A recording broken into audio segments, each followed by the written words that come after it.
Hello, this is Jon Speelman with my video version of my latest column, which is 209 for January the 7th, 2024.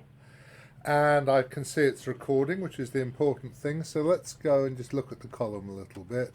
I just called it to and fro, or backwards and forwards or something. To and fro will do.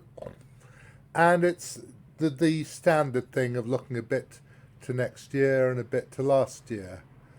And so I said that in 2023, Carlsen abdicated his world title. Ding beat Liren beat Nepomniachtchi in a very close match, and also Wenjun beat Lei Tingjie. Also, I think that was in July. It's a bit early. I can't remember when the other matches were. Anyway, and then I said the previous year Uzbekistan had won the Olympiad in Chennai, and basically everything seems to be moving east. The centre of gravity of the chess world, which used to be in Western Europe, or certainly in Russia and Western Europe, has definitely moved east. And there are very strong Asian players now, particularly the young Indian guys. Then I talked about the candidates and how there will be 3 Americans and 3 Indians. Actually, until Magnus completely officially withdraws, perhaps he hasn't done so yet, then FIDE haven't announced that Gukesh will be playing. Gukesh will be that. Who is the third one? Actually, it's Abasov, isn't it? I think I'm just talking nonsense. Is it Abasov who's playing anyway?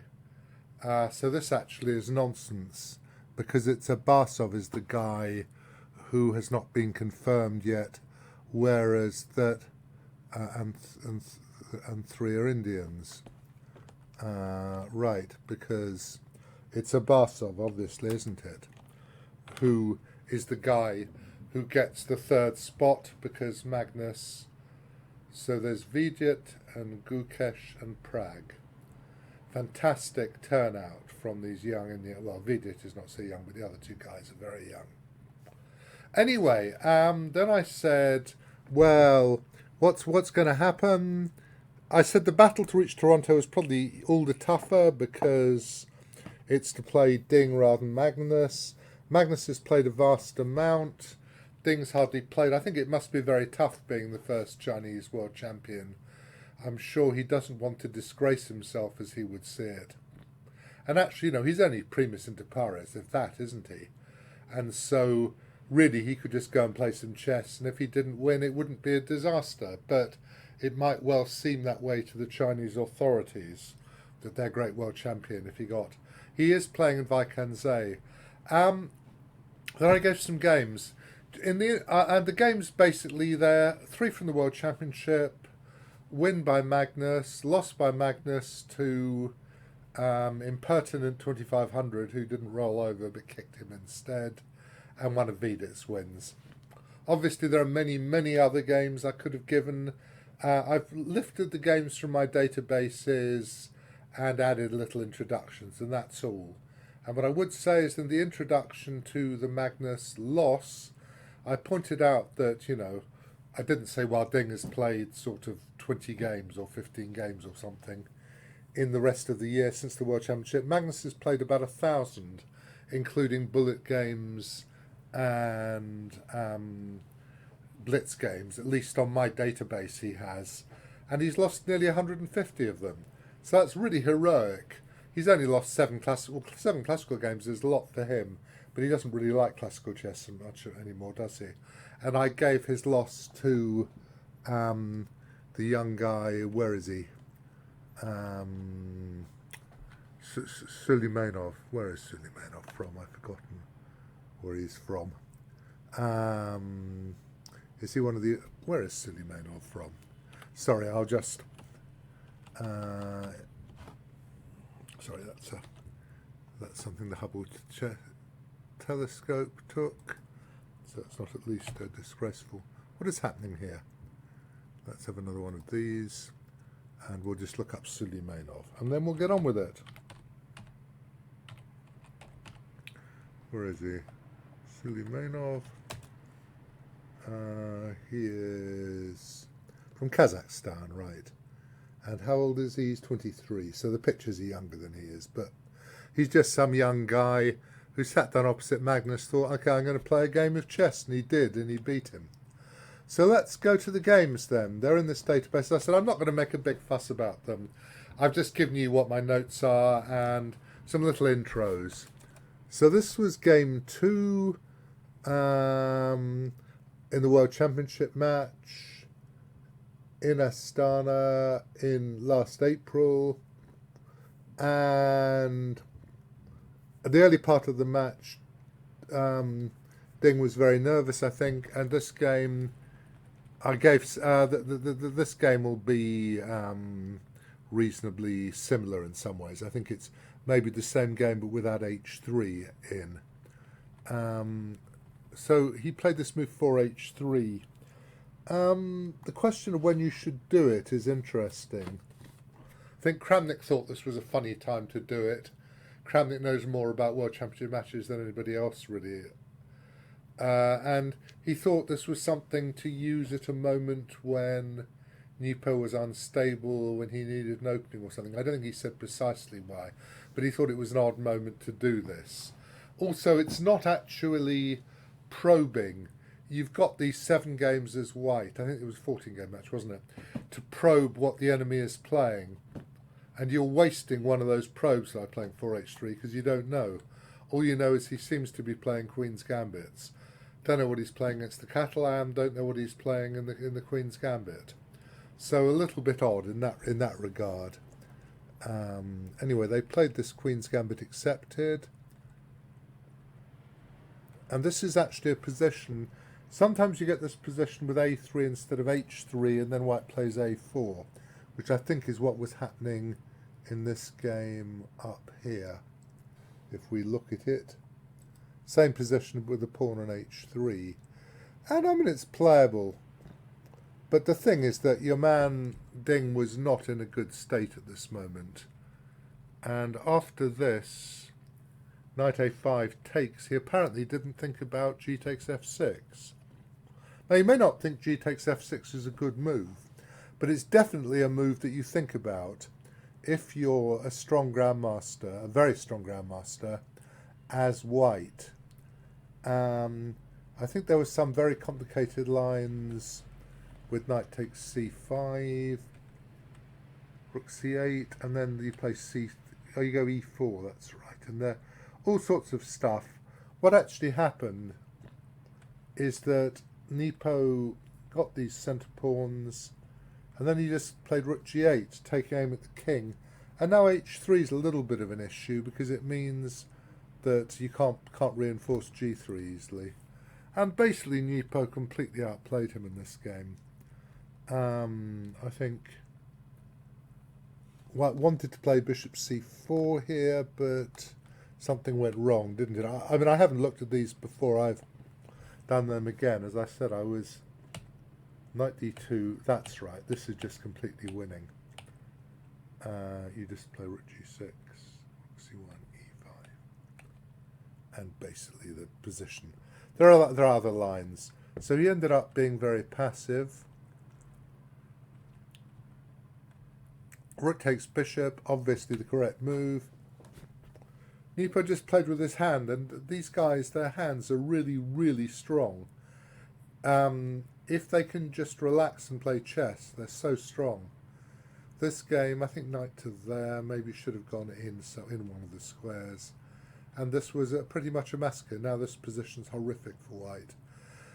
Because black's got 2 pawns for the exchange and more or less total control of the board. Something went very wrong in a minute, didn't it? I think, was there some idea? Knight d4, c3, okay. So this was the first game of the match. e5 is a bit anti-positional because it closes the bishop's diagonal, but it does win outright. And so he resigned. Very good game by Nepo. Very encouraging for him, obviously. He was hoping, of course, that life would continue like this. Eventually, Ding did equalise in a game in which Nepo missed that the exchange sacrifice was very strong. Strange. But I mean, these guys, remember, they're under tremendous stress and really huge stress. People used to think grandmasters didn't blunder. Of course, they know much better now because of engines. But they don't blunder very much against weaker players. Why would you? If you're under no stress, why would you blunder? When you're playing a peer, then it's different. This was the game when Nepo played... Sorry, have we... I'm sorry, wrong one. This was this game where Nepo had been having good success with these white square games where he tried to get control of d5. But this one, Ding defended himself. He had this idea of taking on a4. And, okay, it's just a position. The bishop was a bit stupid in b1. He not going particularly well at this stage, but later it got better. And later he was actually better for a while. He started to free his bishop. Everything's starting to be quite nice now. Okay, there's a bit of danger, but he circumvented it. And he must have thought, there's no way on earth I'm going to lose this.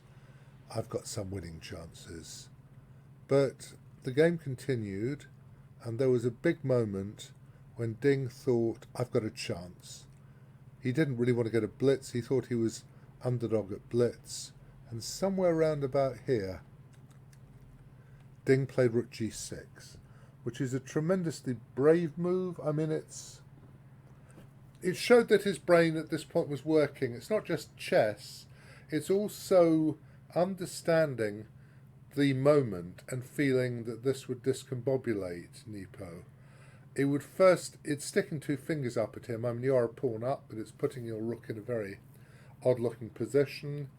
And it destabilised Nepo, and they went c4.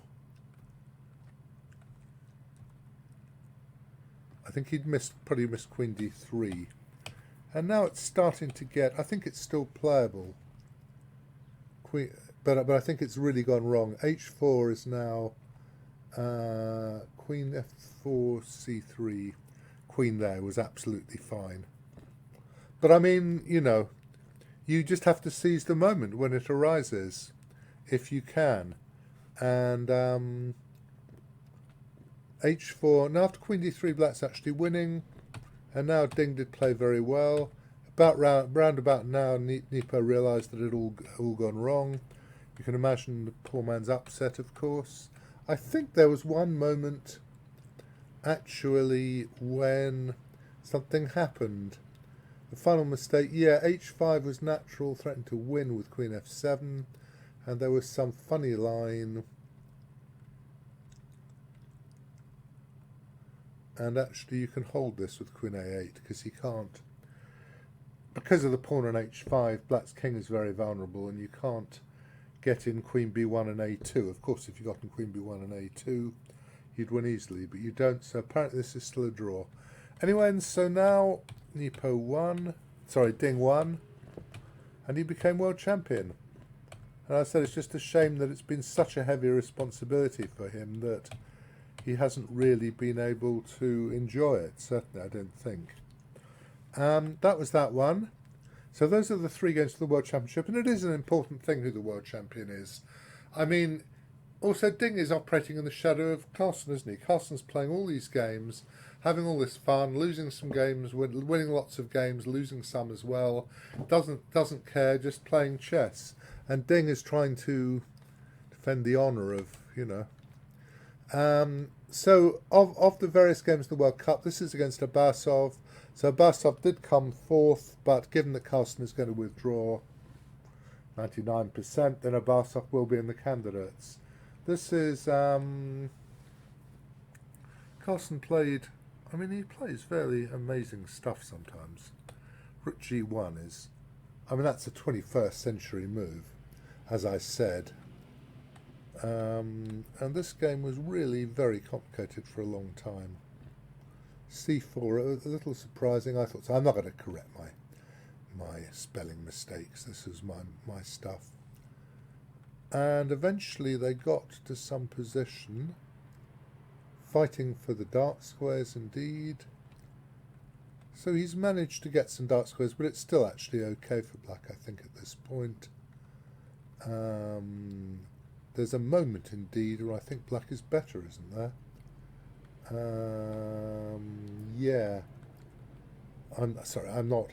After queen h2, Carlsen's intention, then queen f1 would actually have been good for black. Rook to there, rook to there, rook to there. Bishop back. Check here. Bishop to there. Rook f2, rook d1. And black should win. So there was this moment, but then afterwards Magnus got control again. I mean, you can forgive him messing up a bit, can't you? Presumably bishop d3, bishop a7 is strong. Magnus is so good at opposite coloured bishop positions. Really likes it. And there's some very complicated lines, actually, some fun lines which I've given. Here Abbasav resigns, c5, king a7 takes. You don't really get anything, just rook h5 is the simplest move. Queen g3 and queen g3 and queen f2 is keeps more pieces. So this was a very good game. As I said, there are many more notes. I'm not really trying to go through all the notes, just the feeling of that there were these games and they were indicative of the year. Then, as I said, these young guys, lots of these young guys have suddenly realised that when they play a 2700 player in an open tournament, actually, especially when they're white, they've got a perfectly reasonable chance of fighting with them. Even against Magnus, who's 2800, they've got a chance of fighting with him. It's a new thing, and I think it's just, you know, once one guy has blazed the trail and shown that you can fight, then suddenly they think, well, all right, they're better than me. I know that this guy is better than me, but I can play chess. A 2500 player can certainly play chess very well when given the chance. And as white against Magnus, why wouldn't they have the chance? Magnus plays all sorts of crap openings. And this one, and I said that Magnus had lost 147 as far as I know in 2023, and all power to him. It's wonderful he plays so much chess, that we have the world's best player who really loves playing chess. This is knight f3. If knight g4 was my first thought, but actually you go bishop g5 first, and if you go bishop f2, there's a long line which is actually very good for white. White is able to trap this horse more or less.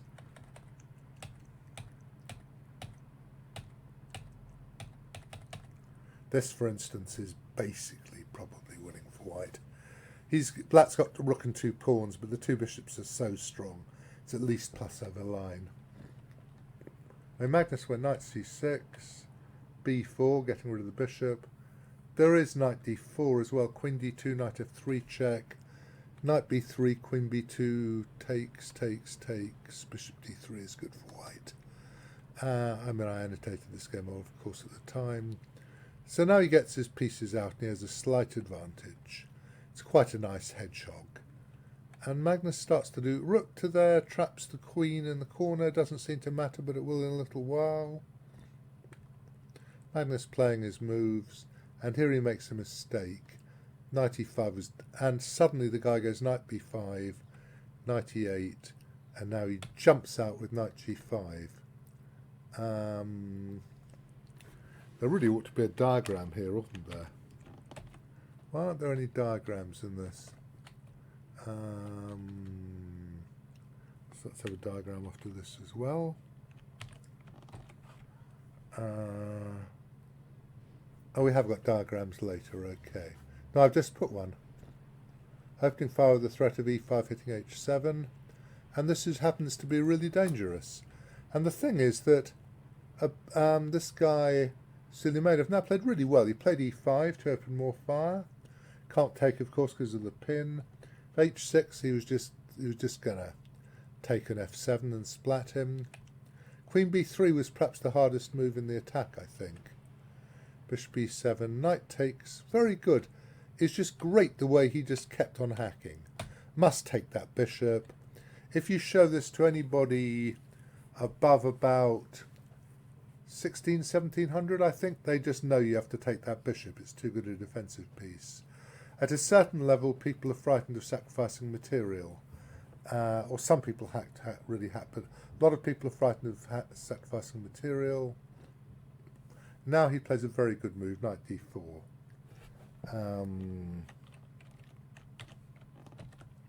Excellent move, knight d4. Aiming for e6, and there are some other variations. And what happened was that Magnus got splatted. I mean, it's now only the exchange by now, which is nothing at this point. Knight h6, nice finish. So this was a good game. I mean, very good game by this guy.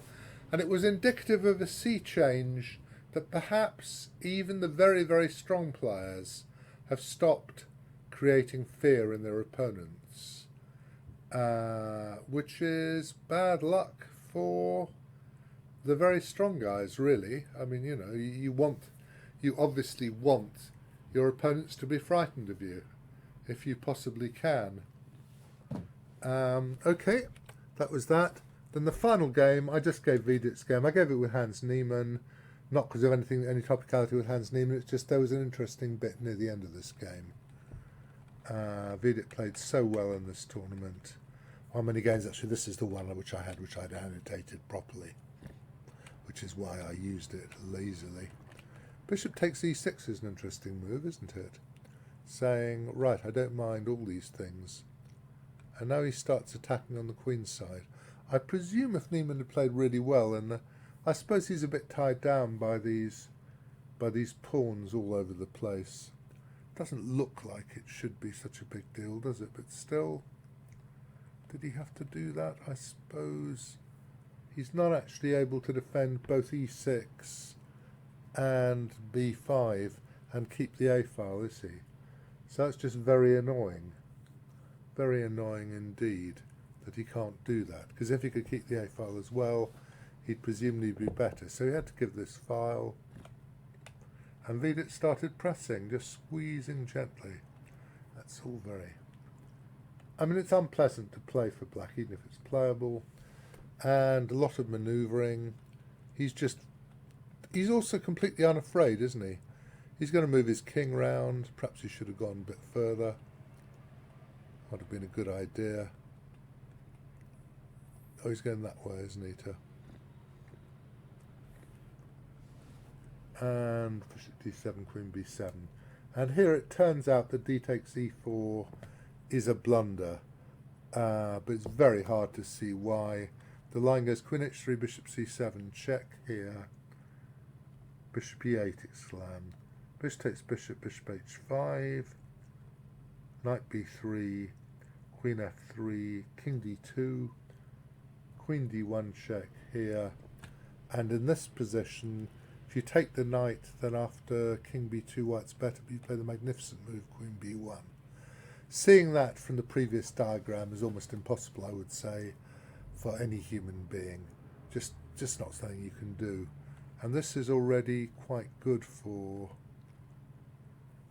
black. Black can take perpetual check, or he can try pawn takes knight. When you have to go g4 is the only move, because you need a tempo on this bishop. If you go knight e3 at once, then queen g1 is good for you. Okay, this is way beyond the normal human compass.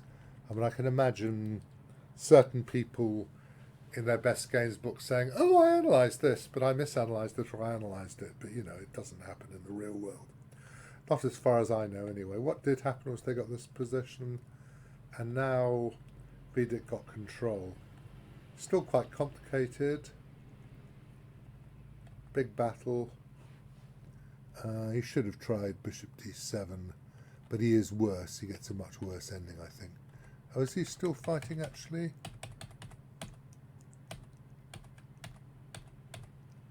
No, he's fighting, isn't he? He's okay there, actually. So it's knight f3 check that's the blunder.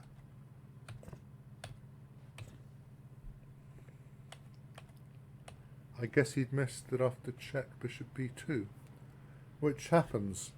So, fine victory by Vidit, really hard fighting game. So those are not at all the best games of 2023, but a selection of interesting ones, important ones that had an effect on chess history, if to use that slightly pompous term. And I hope you've enjoyed them. I mean, I think, perhaps the best game of 2023 almost is the white square game I gave in column 208. I don't know if I got 208 open. Yeah, I have. Yeah, this game, Gumilars against Giref with this enormous, the one that started here. I gave this last time. Bishop h6 and bishop d5. I think that's one of the best games of the year, actually. If I was just including spectacular games, that might be what I'd do. But since I'm instead going for the historical perspective sniffle, then there we are. So I will be back on the 21st. Let me just check I'm recording. Yes, I am. How extraordinarily extraordinary, and thank God for that. And I will see you, and a Happy New Year to everybody.